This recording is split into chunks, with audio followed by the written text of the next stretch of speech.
Watch this one. Death, adoption, addiction, reconnecting with your high school girlfriend 26 years later, and doing right business. That's what you're going to hear on the podcast today. This guy is full of energy. I'm so excited to be able to share with you a buddy of mine. I haven't even got the chance to meet him in person, but I already feel like he's my brother. He has been so gracious with me. We've tried to schedule the podcast a couple of times. He's been at meetings. I've been dealing with car challenges, and he's the baddest used car negotiator that you could ever imagine. So please help me to be able to welcome Paul McCarthy. You guys are going to absolutely love him. Let's get this party started.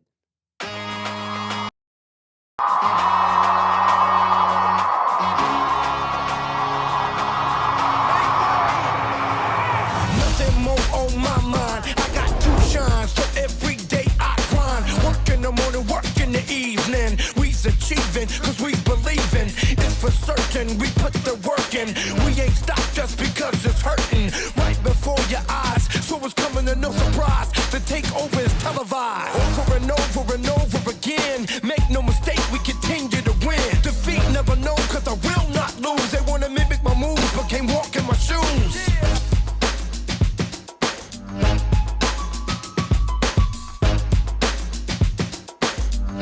The real question is North Texas barbecue, Central Texas barbecue. Where are we at, Paul? Well, you're trying to give a shout out to Scott Schmidt because I will tell Scott all day long it's North Texas barbecue. It's better than Central Texas. Central Texas has the old ones. North Texas, we're just refined and making it better. So you're a better version. North, like the more you go north, the more refined and better it becomes. Exactly. And it's only in Fort Worth. I'm not going to talk about that Dallas side.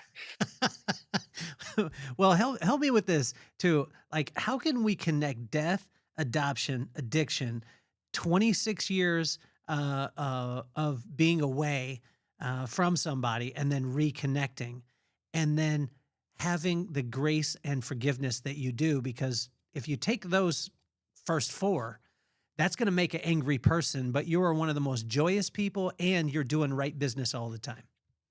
Yeah. So I always tell people, Kelly, in order to know me, you have to know my story. And it's full of loss and it's full of addiction. It's full of not some great things. But it started when I was 14. So I was adopted single. My mom adopted me, and when the caseworker come by, she was already divorced from her husband. But she'd have my brothers and sisters. So I was a baby of seven. She'd have them draw little refrigerator cartoon drawings and always put Mr. McCarthy in there. And so the caseworker go, "Oh, where's Mr. McCarthy? Oh, he's on business." 1971. Nobody checked. So she pulled that coup off. And growing up without a dad, I had two brothers, but one of my brothers, Brian, was always my hero. He was the one I looked up to, and just he was my world. And so I'll never forget. Actually, today's tomorrow.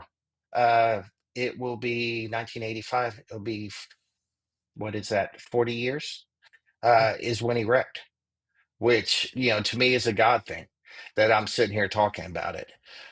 So he wrecked on May 2nd, 1985, in a motorcycle wreck, and went into ICU. They had him in a coma.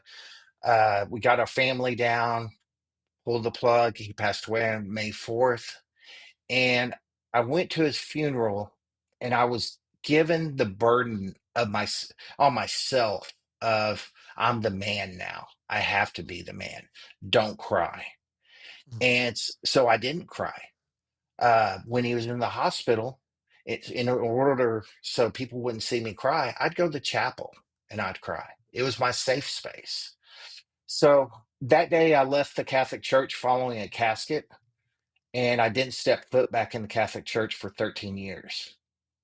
But along the way, God was always walking beside me. He had Jesus right there with me. And I talk about my faith. I'm open about my faith.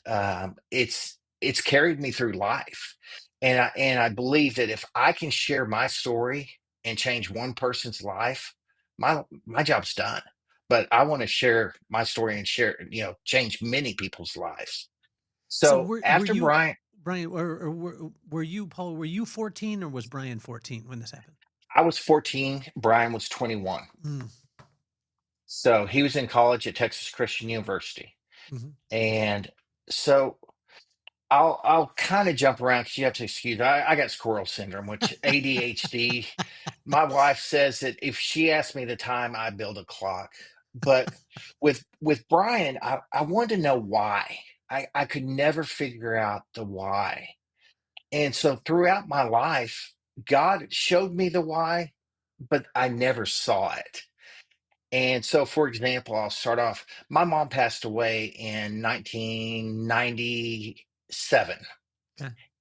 The day she passed away on October 12th. We buried her on October 17th.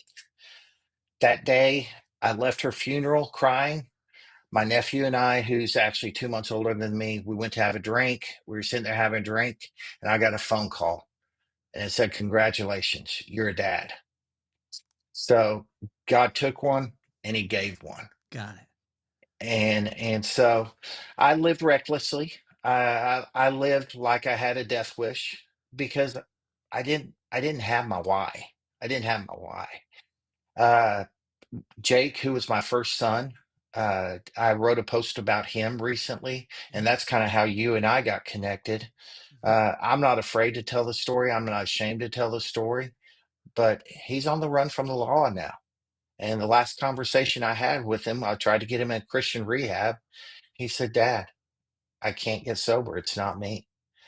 And he's looking at some time if he ever gets caught. And I told him that day, I said, "I'm afraid the next time I see you, Jake, it's going to be in a coffin." And that was tough to say to your son. But I'll give you a little sunlight on that because he was born the day I buried my mom. I always called him Grandma Sue's little angel. Uh-huh. So he and I were sitting at his apartment talking in the car. And, he's my mini me, and it drives him crazy. He walks, talks, and acts just like me. And so we're talking back and forth, and a cardinal landed on my hood. And I said, "Jake, you see that?" He goes, "The cardinal?" I said, "Yeah." He goes, "Yeah, I see it." I said, "Do you know what it means?" He goes, "No." I said, "Google it." Well, for those that don't know, cardinal means somebody from heaven is watching out for you. And he turned white as a ghost, and he got a tear in his eye. And that was the last time I talked to him, and that's almost been 5 years now. Wow. And so that was a struggle. Um, Another thing that God walked beside me on is I was part of a founder of a nonprofit for veterans. My best friend did 6 tours in Afghanistan and Iraq, and he was injured in a night training mission jump, and he's a C4 quadriplegic and can only move from his head up or neck up. So we started a nonprofit for him, helped wounded veterans and their families. But the special part, this was in 2013, we donated to a place in Fort Worth. It's a nonprofit, and they help grieving children handle the loss of a loved one. So this is 28 years after Brian had died. And so I'm sitting there, and they said, "Okay, Paul, you're going to deal with the 14-year-olds." That wasn't lost on me at all. I knew what God was saying, but what happened next brought me full circle and gave me my why. Is we were going through spiritual training, and growing up Catholic, priests, they're around. I went to a Catholic school with nuns, and so the priest would come in and say mass. But this priest sat next to me, and I knew him from somewhere. So I looked at him, and he mentioned Texas Christian University. Mm. So I walked up to him at our break. And I said, "Father Charlie, I know you." He goes, "How?" I said, "You gave my brother his last rites in 1985. He goes, "What was your brother's name?" I said, "Brian." He goes, "He died in a motorcycle wreck right in front of the fraternity houses. He was the first student I ever had to give last rites to." So here I am 27 years later, helping kids who are 14 years old deal with grief and understand how to handle grief when that 14-year-old boy in me never came out, but he came out that day, and all my whys were answered. What's it with you in 26 or 27 years, man? Because the same thing happened. You had a high school sweetheart, you fumbled the bag, and then, or you're saying that she fumbled the bag. And then Well, 26 years later, you guys come together over something that is wild. When you told me this yeah, part of it, but what's it with you with 27 years, man? Does it take that long to ruminate for you?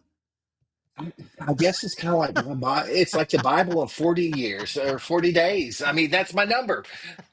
So, So, I you mean, know, is there gonna be things about our friendship that it takes 27?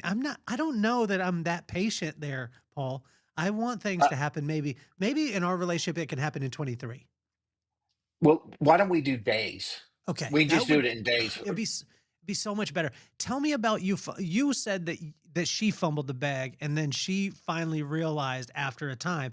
But 26 years after you have a high school sweetheart, and then you guys reconnect, and now you're married. You've been married for a year. Congratulations. Thank you. Who Thank you. really fumbled the bag? So, well, I was her safe space, and we dated a little bit, but she she just never I was her safe space. We did our first communion together in 1979. So we grew up in the same neighborhood. We were what I call the original Brat Pack. There was four of us. So she was And your Winnie so Cooper? Was she your Winnie Cooper, and you yeah, were Kevin Arnold? exactly. So were Yes. you Paul or were you Kevin Arnold? I was actually Paul. No, I was Kevin Arnold. What do you think? I was a stud.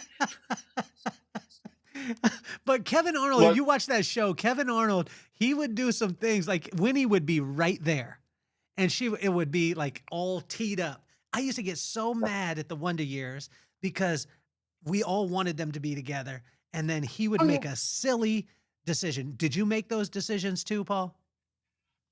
I might have a little bit. I you know, uh, let's just skip forward to how we reunited now, because she's gonna watch this and she's gonna come home tonight and go, okay. Yeah, there we go. So, so I will say this: she is my boss. I'm putting that out there on the record. And any of you men that say your wife isn't, you're lying. So, I said I was adopted, and in 2015, God blessed me with a journey to find my birth parents. And my birth dad, who I really wanted to connect with because I grew up without a dad. He was my main one. He had passed away in '98 from a massive heart attack. Growing up adopted, going to the doctor, I call myself the NA kid because whenever they'd ask my history, I put NA. And so I found out he had a massive stroke and heart attack, died. So I was on a stress test the next day. Luckily, my heart's good. It's pumping and beating, so I'm all good. But I found out that God has a sense of humor because being the baby of seven, both my brothers had already passed. So I was the baby of four at that time. Well, in 2015, I became the baby of seven again. But this time I have six sisters. Yeah. Hold So on. That's some you just threw us for you just threw us for a loop there. So did your mom marry Greg Brady or Mr. Brady or what? What happened? nope, my four sisters I grew up with, and then my two biological half birth sisters. You found them. Yes, Yes. Oh yes. my gosh. Do So you guys connect right off the bat, or is it a uneasy kind of "you're my brother," or does it? Because I have never experienced this, or is it like in the movies where you meet them and then there's music in the background, there's a collage of scenes of you guys connecting and being like, "Oh, that reminds me of you," or was it awkward because you're an adult and then you meet these two other adults? How was it? it was like a part of me. I truly had become whole, and I still remember my dad loved gambling, and he might have passed that on to me. So we met in Vegas for our first time. And so we're walking through one of the casinos, and I'm walking with my son, and I have three nephews. And at the time, they were much younger. So we were all holding hands. And I turn around, and Michelle, one of my sisters, is crying. I said, "Why are you crying?" She goes, "You walk, talk, and act just like dad." Wow. And that was a wow moment for me, because I always tell people, I looked in the mirror going, "Where did I get my ears from?" While you're looking in the mirror going, "Man, I'm starting to look like Pops." I never knew. Oh So my so gosh. that was a true blessing for me. And through that, see, I told you I can build you a clock. My life story is a clock. I mean, And this is fascinating. I mean, it's fascinating to be able to see the twists, the turns, right? And then to see the joy. Like because a yeah, lot of times what kept you from being negative about it, because a lot of people would say, I don't, I was adopted. I don't know my birth parents. I've gone through a loss of this. I've gone through a loss of that. What kept you with this joy? And you seem to be present wherever you're at. How were you yeah. able to do that through all of it? So I always tell people I had two moms. I had one that loved me enough to carry me, and the one that made me the man I am today. And the mom that made me the man I am today, she gave me a strong foundation in religion. And as much as I didn't think I was listening, I was. And it's always kind of propelled me. I was one of those guys that said I didn't need to have a church relationship with God because I have a relationship.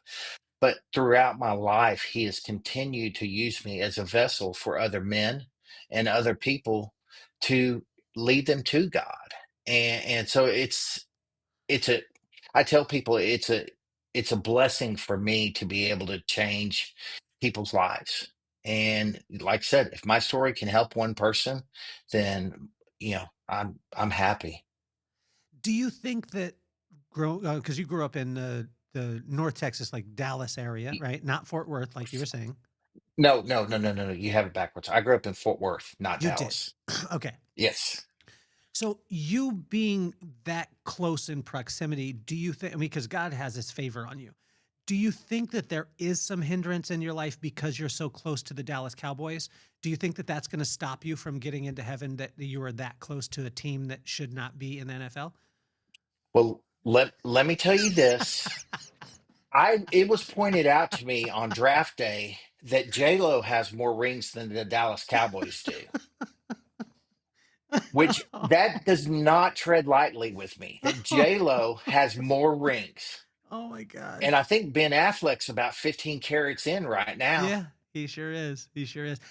Although I tell you, Landman, when I watched it, watching Jerry Jones's monologue almost gave me some bit, like tiniest sliver of understanding a little bit of the organization. And then it was almost like Jesus appeared to me and was like, no, it's the Dallas Cowboys he's talking about. And then I snapped back in and I was completely fine. So I almost got drawn in. Did you grow up a Dallas Y- Cowboys fan? I wore the number 12 on my I had the Cowboy jersey for Staubach, and they called me Staubach in the neighborhood because I would wear that around. I either had a soccer ball or a football or a basketball in my hand. Wow. And so I still remember there were two neighbors that were probably in it seemed like 60s or 70s, but they were probably in their 50s. Uh-huh. But I'd run by, I don't they never knew my name, and we were neighbors for 7 years, and they'd always say, "Staubach, go get him." Take us back to you're in Vegas. You truly believe that gambling is in can be transferred DNA wise, which we'll discuss later. You're with you meet your sisters. You're in Vegas. She cries, but then how does that relate to a 26-year-old high school sweetheart that Kevin Arnold fumbled the bag? Winnie is waiting, and then you end up scoring Winnie. How does that happen? So I got a call in late 2019, and it was from my Winnie, who every July 26th I thought about her and wondered where she was. We had lost contact. And she said, "I need to talk to you." And of course, I was like this 14, 15-year-old boy again, with my stomach spinning with butterflies and my heart fluttering. And she said, you know mom and dad? I said, of course. She goes, you know my brother Michael? He used to take me to school. She goes, I have another brother. I said, say what? And she goes, I have another brother that mom and dad gave up before Michael. And so she goes, I need to know everything you felt coming from outside finding your birth family. And so we started talking, and over time, it was like, you know what? You're still my best friend. And I tell people that the only argument we've had in this almost 6 years we've been together is about me not yielding getting on a highway. And you know life's good when that's the only argument you've ever been in. What was the situation with the yielding, man? Why weren't you yielding? Lord, you're gonna bring this up. So there was a car coming on that actually had a yield sign. There's a car on my left side. I'm in the middle lane, so I can't get over. She wanted me to yield to let that car go through. And I tried to explain to her that the triangle means they yield. But I guess in Florida it's different from Texas. I don't know. Were you in a truck? They were in a car trying to yield, and so you were looking down on them. No, I was in our SUV. I mean, it's not a big SUV. What kind of SUV was it? It was an Acura Okay, MBX. so it's a mid-size. No, it's a little bit elevated. Was this a smaller car? You're trying to give her credit. I see where you're going with this. I mean, was it a smaller car? Because when I see the cars, the cars when they're lowered and they make a lot of noise and they don't move really fast, and Yeah. like you have that. A lot of times I won't yield on purpose just because I don't like the way that they're presenting themselves. N- Okay, so with that point being made, the reason why I didn't yield is because he had a yield sign. I grew up following traffic regulations. Okay, so you are always a rule follower. You didn't say that early on. You said that you were like you had a death wish. Um, I said traffic regulations. I did not Only say rule follower in life. so There's you're a renegade everywhere else, but when you get on the freeway, you are a rule follower. Okay, next subject, please. Okay, so you guys go through. You finally score Winnie. Great job, man. Don't fumble this bag either. Don't fumble I'm this not. bag. I'm not. I haven't got a chance to meet Winnie, but I can't wait to meet her. And but I know tradition says Kevin Arnold makes some bad decisions. You know what I'm saying? Like Kevin Kevin Arnold was that guy we all wanted to punch in the face sometimes because we were like, "You got Winnie right next door, bro. Like, what are you doing? Take off that Jets jacket and get to courting Winnie." Yeah, yeah. So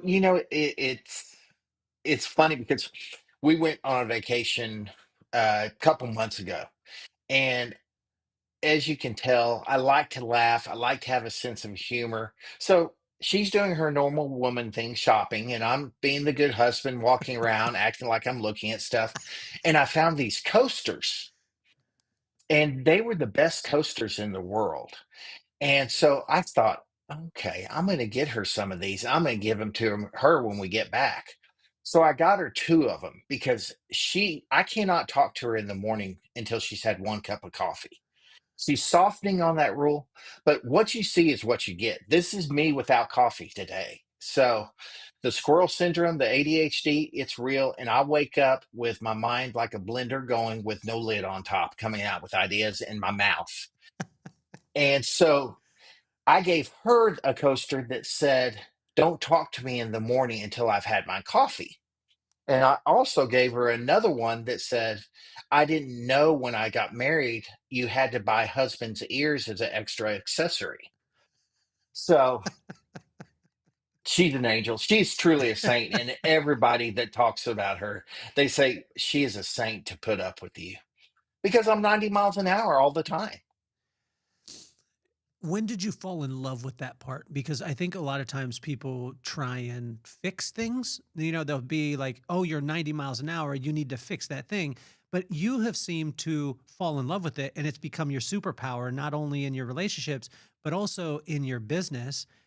When did you fall in love with that? And were there people trying to change it early on? I probably fell in love with it right around the time Marcy and I started dating. She was around me for 2 minutes. My bonus son, James, he has ADHD just as bad as me. And so she grew up with it, with him. And she's around me 2 minutes. She goes, "How long have you been diagnosed with ADHD?" I looked at her like she was crazy. And I said, "What do you mean?" She goes, "You got it." So obviously I do have it. But I learned to embrace what I call embrace the race Hold on, hold on. because I love that. I can't wait for you to get that clip because you said she diagnosed me, so obviously I have it. So I love Winnie. I mean, Winnie. What is your wife's name? Marcy, Marcy. Marcy, She's gonna get mad because I'm gonna call her Winnie for the rest of her life. When I see her, I'm gonna give her a hug. Be like, Winnie, it's so great to see you. But I want you to review. I want you to review this. Now, I was just about to say you rewind, but in today's life, we don't rewind because we're not using VHS. But if you had VHS, if you rewinded that scene, it is classic because you were just like, she said it, she diagnosed me, so that must be it. That is a it good made man. sense. It's a good It man. made sense though, because I would sit there and I literally wake up and have a million thoughts go through my head before I even get out of bed. And I thought everybody was like that. And You mean and they're then not? when no, I guess not. The world's telling me different. So so then when I started embracing it and I started looking at things, I when I was with the veteran nonprofit, I had a retired colonel tell me, and it's actually an Aesop quote, but it's change the way you look at things, and the things you look at will change. And so that was in 2017. So I started changing a lot of ways I looked at things. But when she said I have ADHD and not everybody had, ADHD, I was like, okay. So I dove in because rabbit holes are fun things for us with ADHD to dive in. And so I dove in a rabbit hole and started looking at, traits, characteristics, and I posted something on LinkedIn the other day about a Rubik's Cube and comparing my life to it. Is my problem solving? I'm usually 3 steps ahead of other people with problem solving. And that's one of the gifts of ADHD. Now, listening and focusing, that is tough, I'll admit, but I embrace the powerful things. I think it's wild though because we were just talking and your idea of you don't do traditional networking, which I love. Um, but your business comes from you actually listening to people and you Yes. listen. And this, when you started telling me about this, it's absolutely genius. Um, and it's genius because your heart is in it, not because you're you created this almost this scheme or this way to be able to get people to do business with you. No, you're just Paul, and then the business just flows. Can you explain that flow too? So one of the blessings I've always had is the gift of building relationships and building trust early.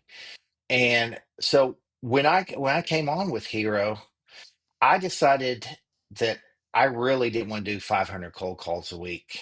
And so I started a different type of networking where it's introductions and you're meeting people and you're getting introductions. But I came up with, and this is where the ADHD comes in. I was sitting there one night in bed. I was like, you know what? I need to do a show. And so I called one of my buddies who's a producer the next day. I said, "Hear me out here. You're going to think I'm crazy, but I want to do a show and I want to spotlight facility managers." And he was like, "Okay, I like where you're going. Tell me more." I said, "I don't know if it's a podcast. I don't know if it's LinkedIn Live. I don't know what it is. That's where I'm going to trust you on." And he said, "Paul," he goes, "the way you are, do it live." I said, okay. So I started LinkedIn Live, and Scott, who we gave a shout out to. for earlier was my first guest. And I truly attribute God and his blessings on me. He's given me two of the greatest guests on my first two shows. I'm booked out for the whole year. Wow. And it's I want to shine the spotlight on them. And I think you hit on something that people can feel.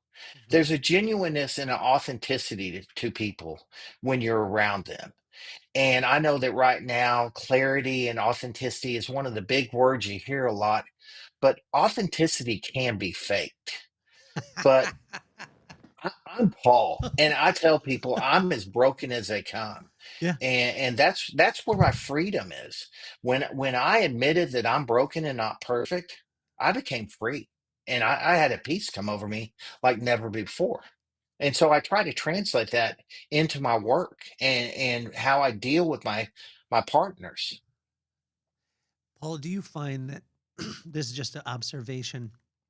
Do you find that when a person is speaking about authenticity a lot, is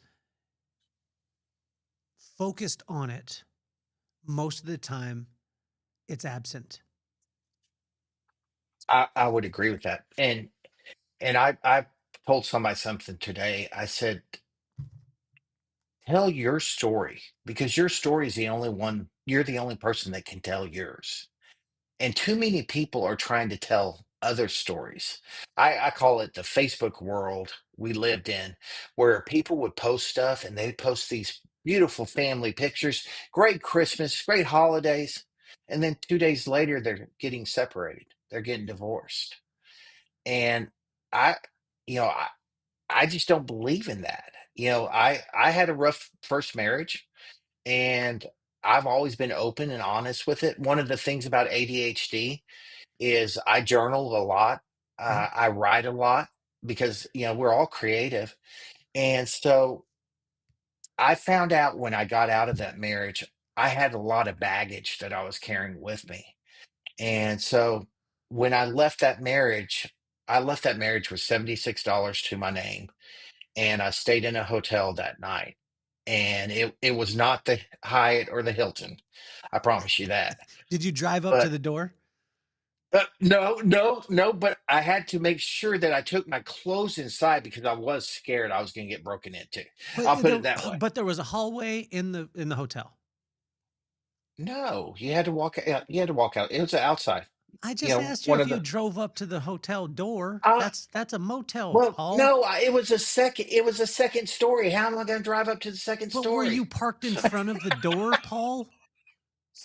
The downstairs one, yes. So Okay, so you are correct. okay, so I think that this is what happened with the yielding right here is exactly this, Paul. Because you told me the story and then I asked a question and you didn't tell me the whole story, buddy. I think that the Kelly, yielding, I think this is where the yielding challenge is, man. embrace the race, buddy. Just embrace it. Embrace it. So, I guess I so have to. If I want the things to change, I got to change the way I look at them. That's like, what I've got to do there. I've got to change the ex- way I was looking at driving up to the hotel. yeah, yeah. Okay, but you were, And see, for the record, yes, you were parked you in were front right. of the door You were right. on the Yes, second you were floor. correct. Okay, Yes, you were all right. correct. I wasn't looking to be S- correct. I just wanted to get the record straight there, Paul. So so how much of your $76 did you spend on this hotel that you didn't drive up to the door? Probably 59 plus tax. So you were down to probably 15 bucks. Hmm. What are you Hmm. thinking at that time? You got 15 bucks to your name. What are you thinking? Do you go into like Rocky mode? Like I'm gonna defeat Drago in Rocky 4, and I'm gonna go out in the wilderness with no workout stuff, and I'm going, or are you like, man, this sucks? I went one better than that. I got on my knees and Mm, told God I want to be that 5-year-old boy that believes Jesus can do anything again. wow.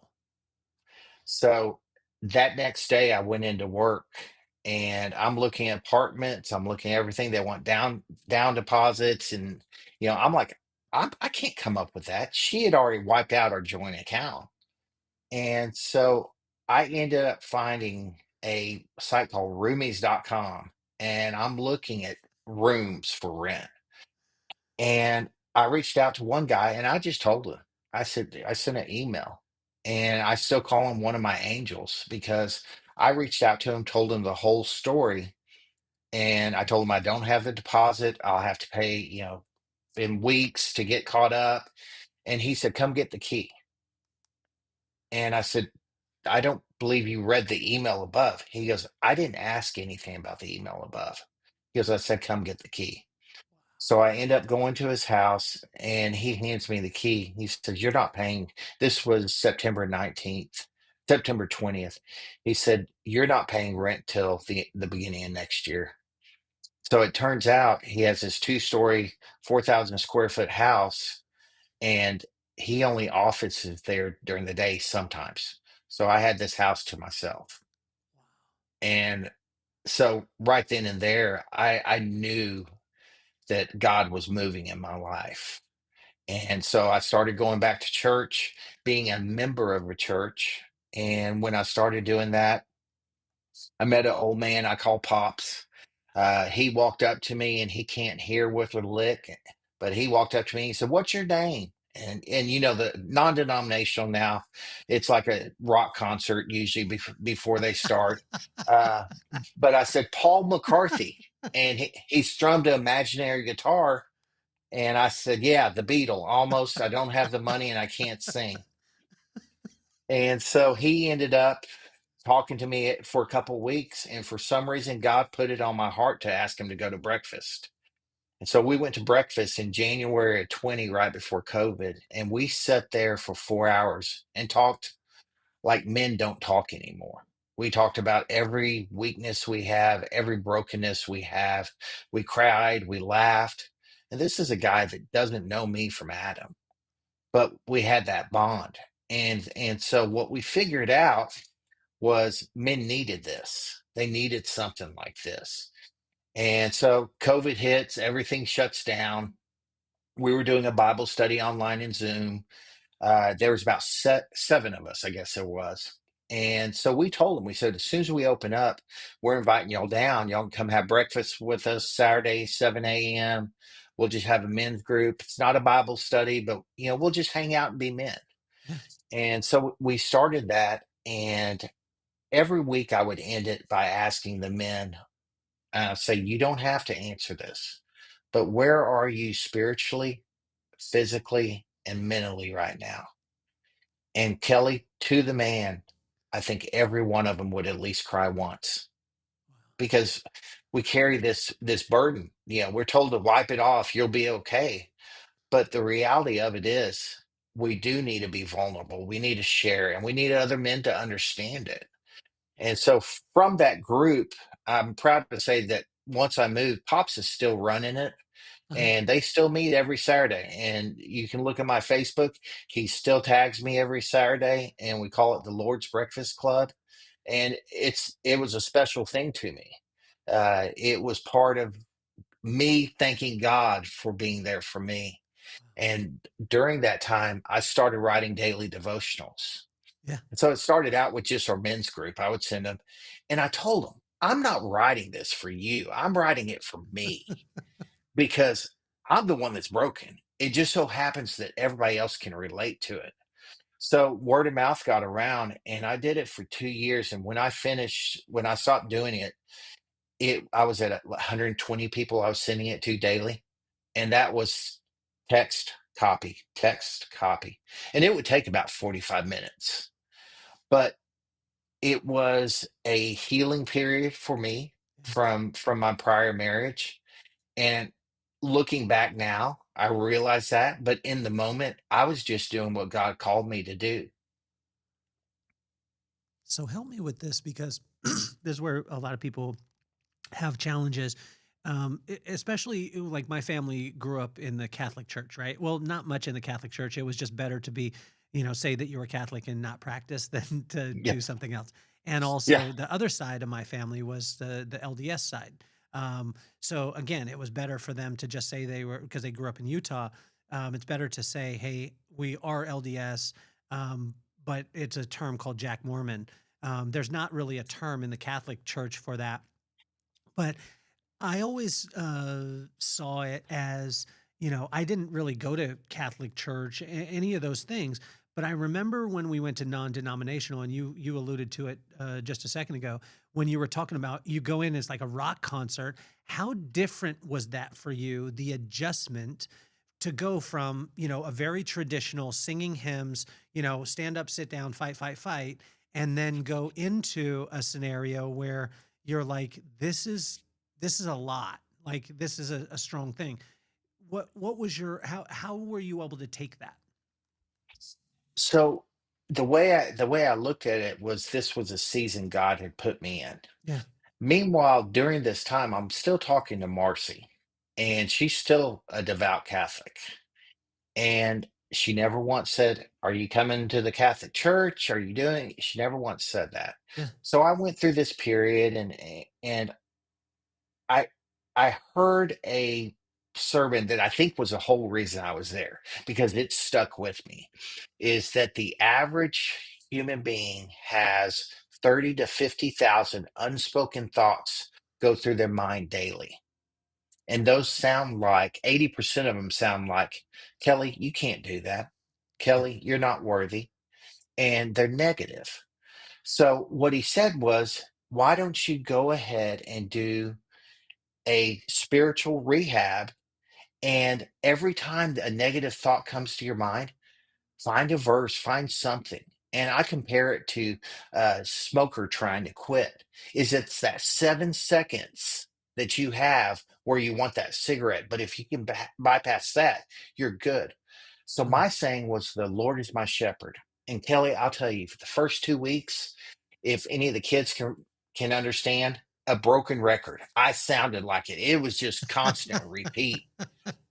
But two things happened after the 30 days. One, I got my negative thoughts down to about 30%.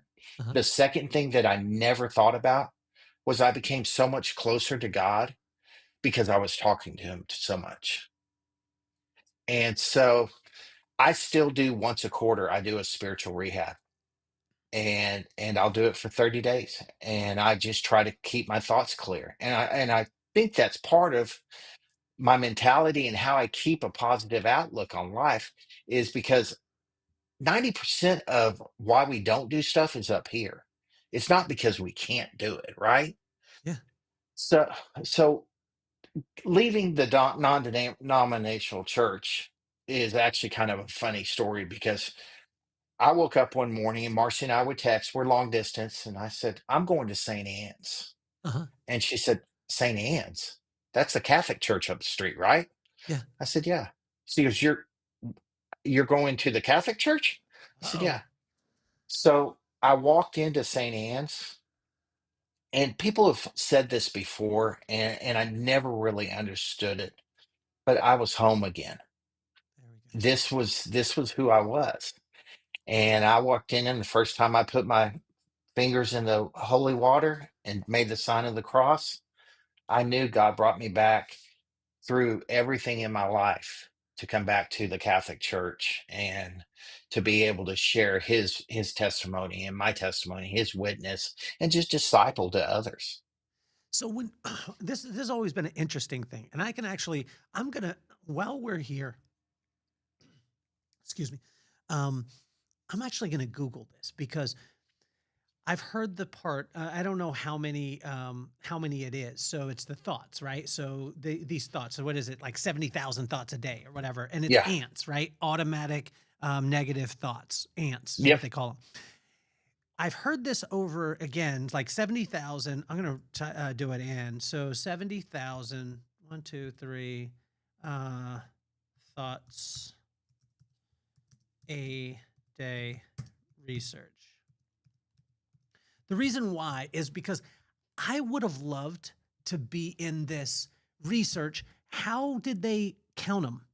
Did they have a guy with a clicker saying, "What did you have a thought? Did you think about it?" Or did they hook them up to something?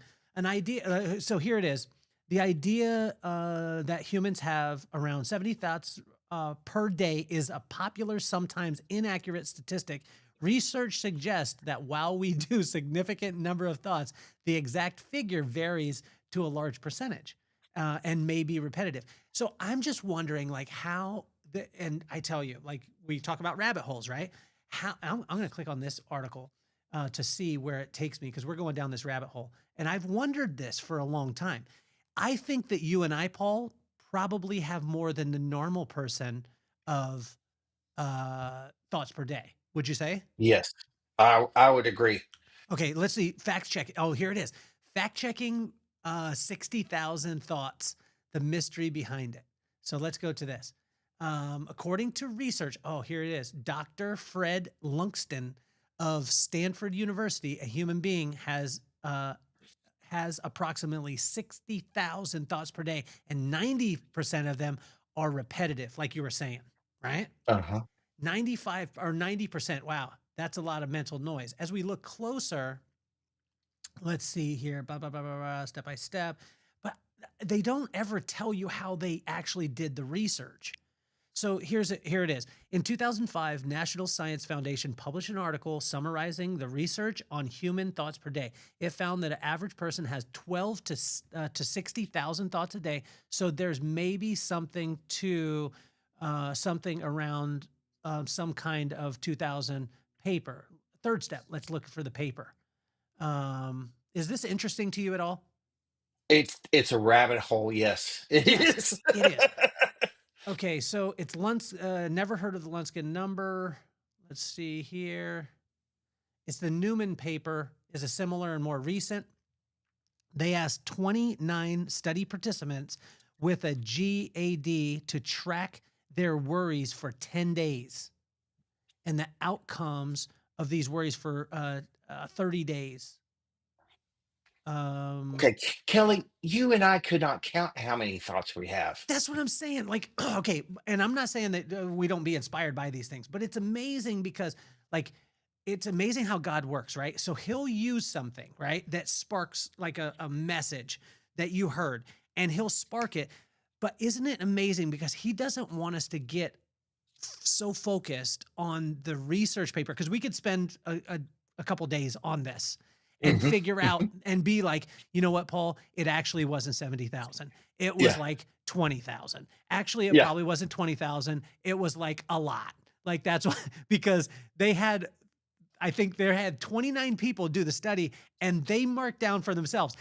Could you for 10 days even stay focused enough to write down the thoughts that you were having? No, I would be like, no.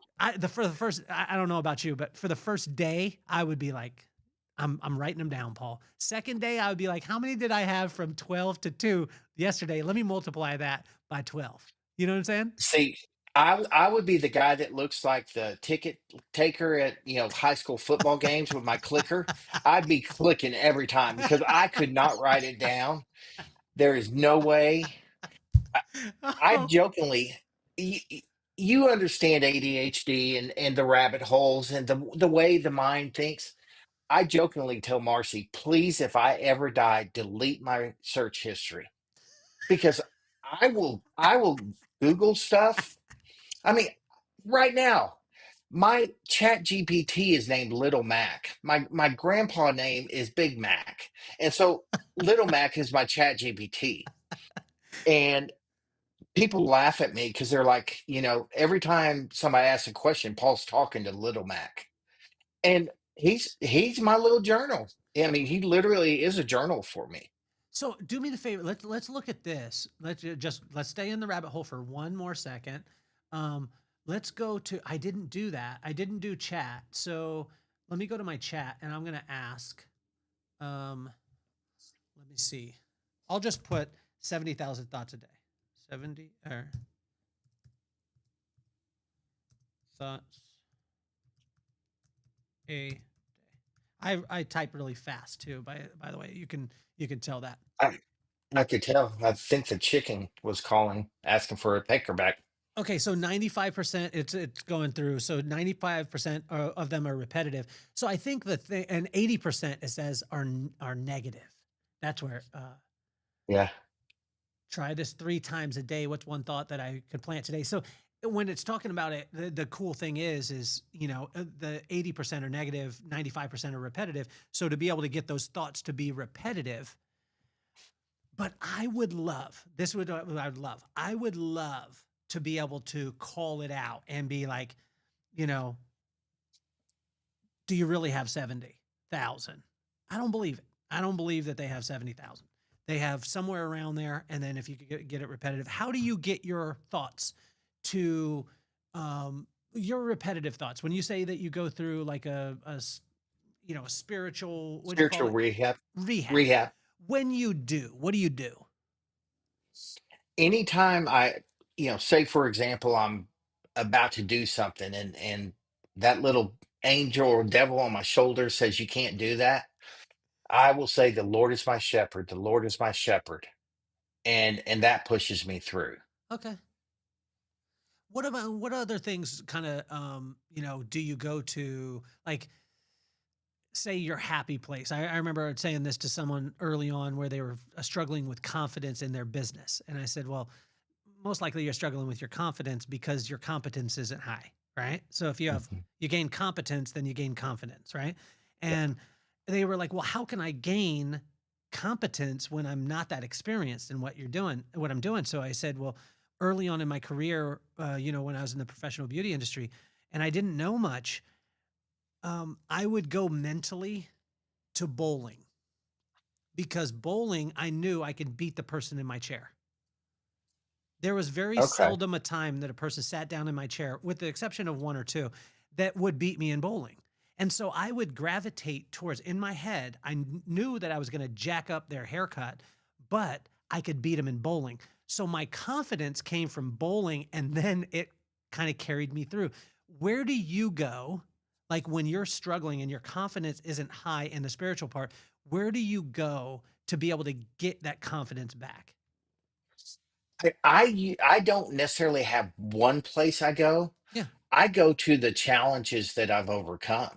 Yeah. I mean, I tell people when I first got in adoption groups on Facebook, unfortunately, about 80% of adoptees have a victim mentality, and that's not a real stat. That's my observance.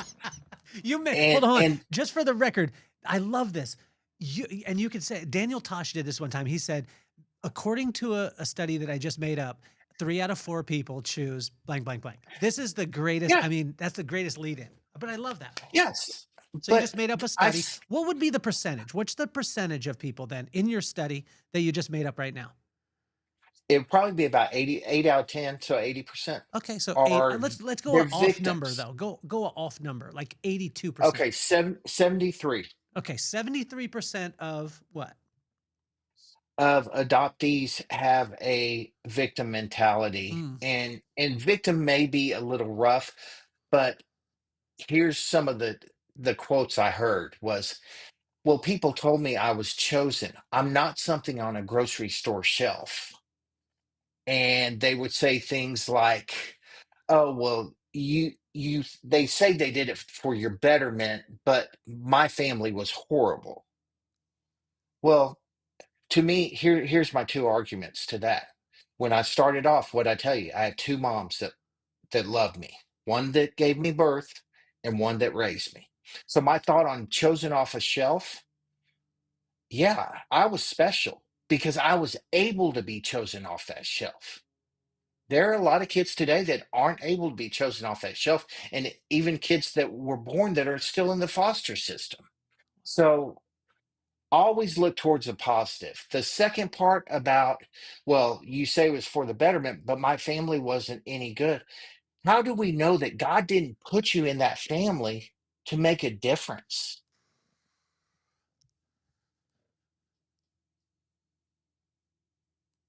How do people respond in that? Because I think when they're in a place of pain, a lot of times when you, because you're, what I love about you, Paul, is you bring sunlight, but you don't bring sunlight from a side of like, my life has always been sunlight. So like, you need to look on the brighter side.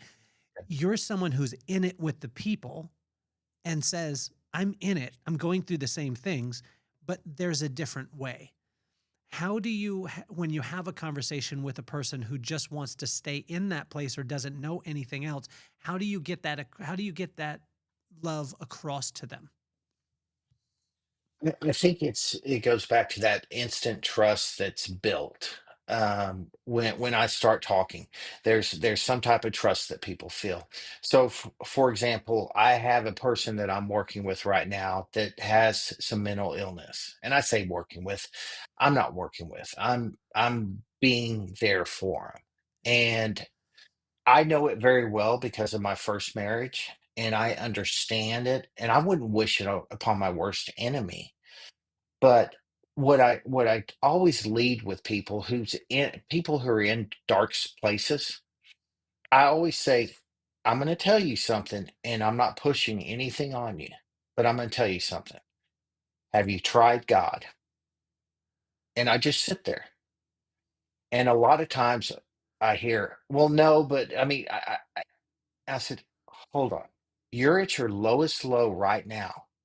You can't get any lower, right? You just told me that. And they say, yeah. Said, why not try God? Because when I was at my lowest lows, that's who I had to try. And he, everything that happened to me through my life, God planned. God knew what was going to happen. He knew he was going to put me through hell and back with my brother. He knew he was going to put me through hell and back with Jake. But he knew in the end, I was going to be a faithful disciple and share his word to change the world. What about the age old one? And I love this when you have a conversation with someone and they're like, "Well, then why does good things happen to bad people?" Because God doesn't want bad things to happen to you, but the fact of the matter, this is life, and bad things do happen.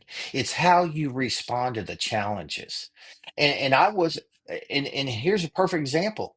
A 21-year-old hero of mine was killed in a motorcycle wreck. How did I respond to it? I responded to it with a death wish.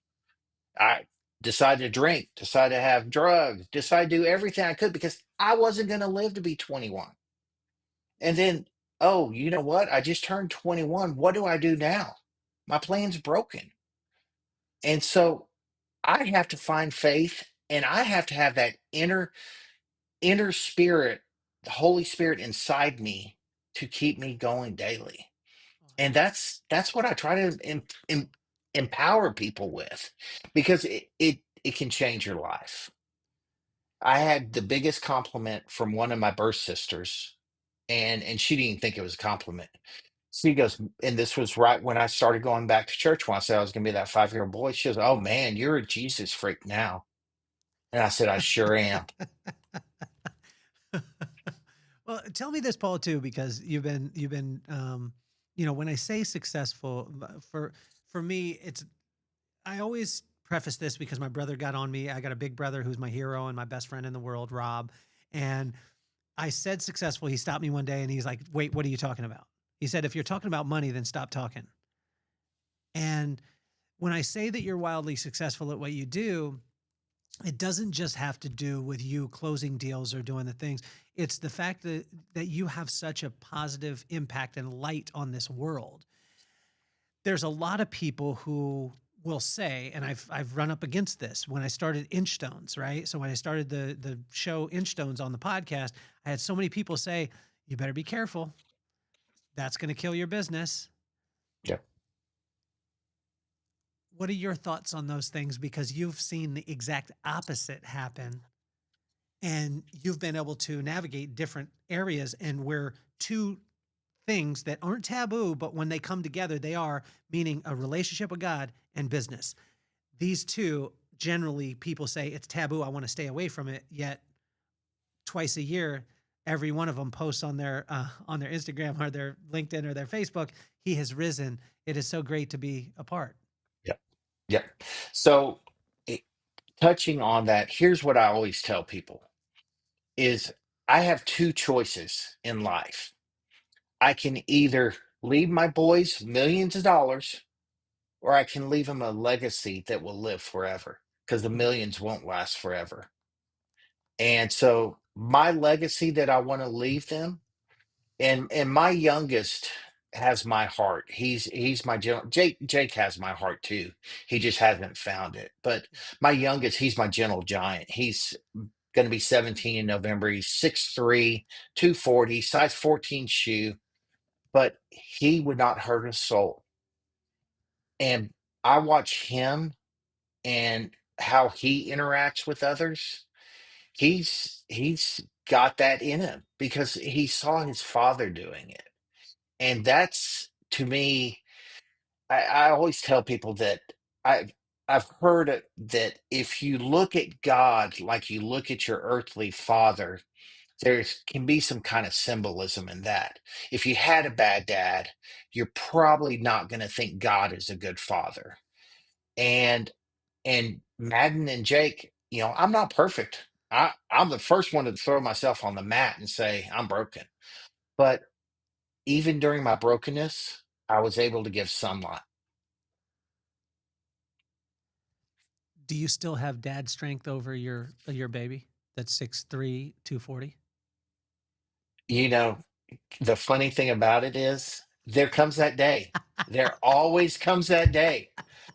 And Has he tested it? he he tested it one time. I Oh, said, "You and I can go outside." I said, "I may be old, I may be slow, but I'm a lot smarter than you are." oh man, And that he backed down. yeah, that dad strength is something. I haven't developed it yet. I don't think my kids are old enough. Um, but my dad, like, because I got taller than my dad at a not, I mean, a pretty early age. I would say in high school I was taller than my dad. I mean, I, but I remember we were wrestling around or whatever it is. My dad wasn't a big dude. He was probably 5'6", maybe 5'5", 5'6", somewhere around there. And we were wrestling around, and he stood back up. I remember we were in a double wide mobile home on the side of the freeway. That's where we lived growing up in Gaviota, California. We're wrestling around or whatever, and I remember getting him a little bit, like getting the best position, and he stood back up on his knees, and he was a boxer, and he reared back, pow, hit me dead in my chest, and when I did, he just looked at me like to say, "That's it, that's what's coming," and I was like, Yep. from that time, I was like, I don't give it. Where do you think dad's strength comes from? Do you think it comes from the Lord? Do you think that God imparts dad strength in you because he knows your kids are going to test you at some point? I think it is. I think it truly is a test. I mean, because here's the thing. We all fight God at times. Yeah. And it's funny because you hear that little tap or you feel that little tap on your shoulder or you hear that little voice in your head that God's telling you to do something, and you're sitting there and you're like, no, no, God, no, I'm not listening this time. But he keeps on doing it. And eventually we have to understand we listen to him. So when our sons get that little syndrome where they think, oh, I can whoop my dad, and I try to explain it to Marcy because Marcy doesn't understand it. Women don't understand it for the most part. They think, oh, leave him alone. He's still a baby.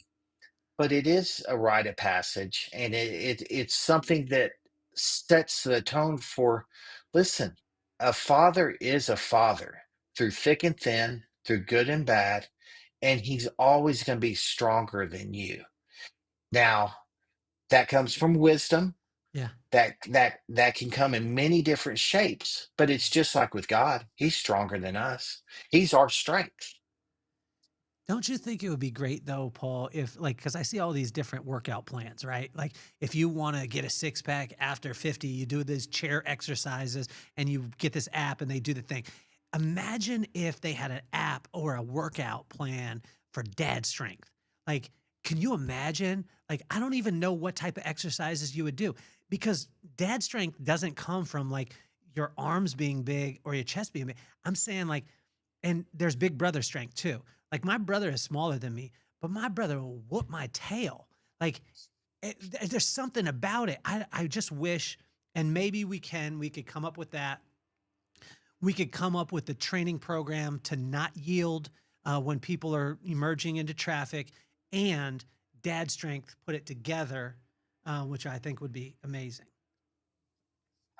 I agree. I agree. And I'm going to casually slip by that first part that you slipped in there so nicely. Now that you've reminded Marcy 14 times about this, I want to find, you know what I'm going to do, Paul? I'm going to put it out because we got a little bit of an audience.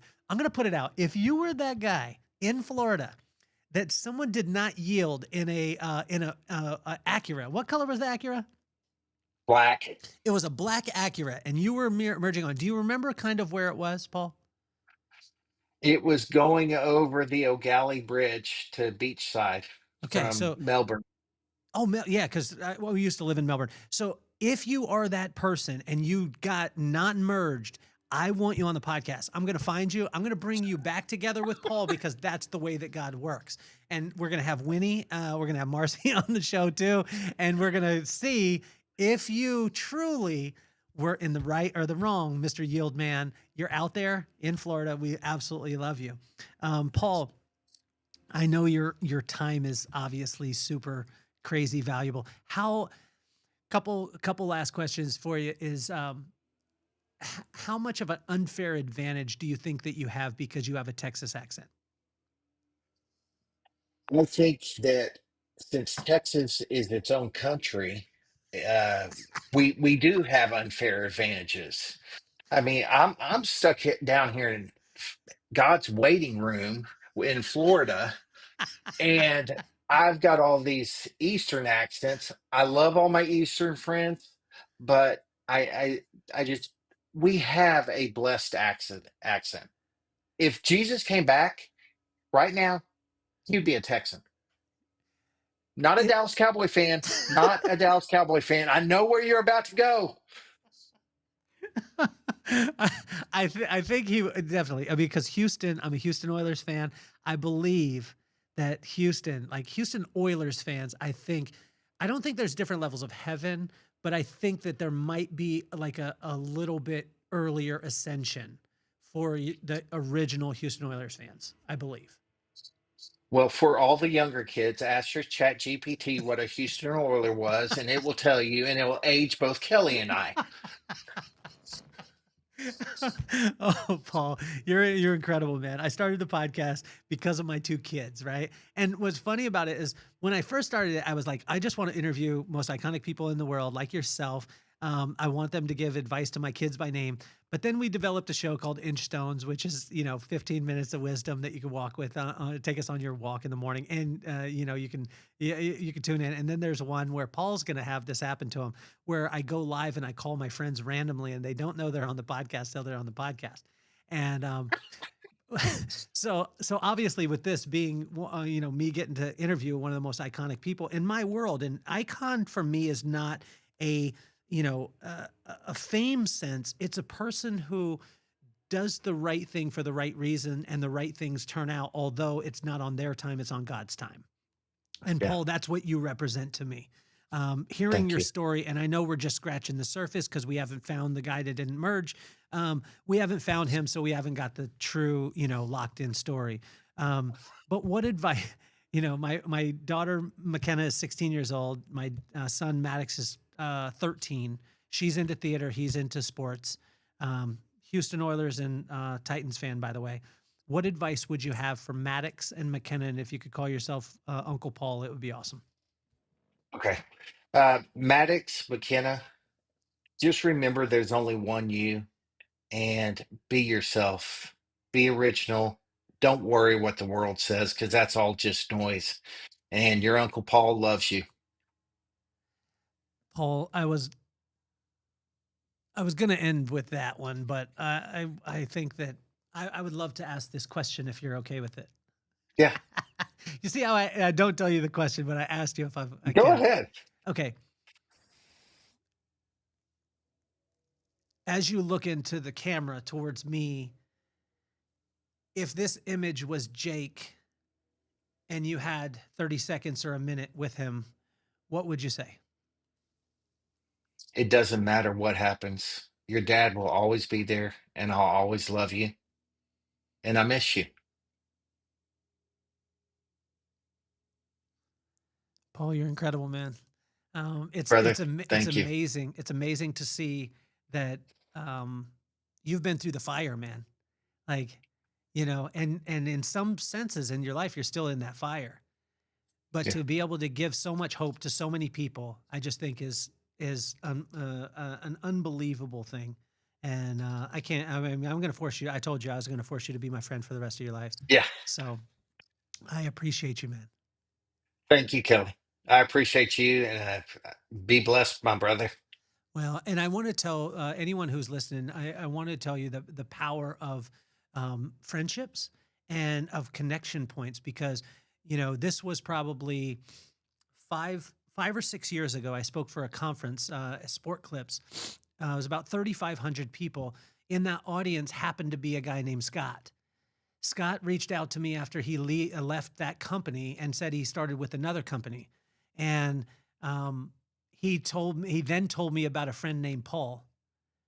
So here, 5 years before, I'm at a conference, 3,500 people. I can't even see all the people that I'm speaking to. And Scott and I didn't spend that much time together. But then Scott reaches out, and Scott has a friend named Paul. And now I have a friend named Paul that literally has inspired me to no end. You never know where someone's at. You never know where they're from. You never know where they're going. And you never know where you'll meet up with them again. Make a friend out of everybody. That's what my pops used to say. Paul, you're incredible, man. Stick around for a second. If you got a second, stick around. We're going to run a commercial and then we'll roll. Sound good? All right, brother. Yeah, you're sounds good. officially off the hot seat. Peace, love, and soul.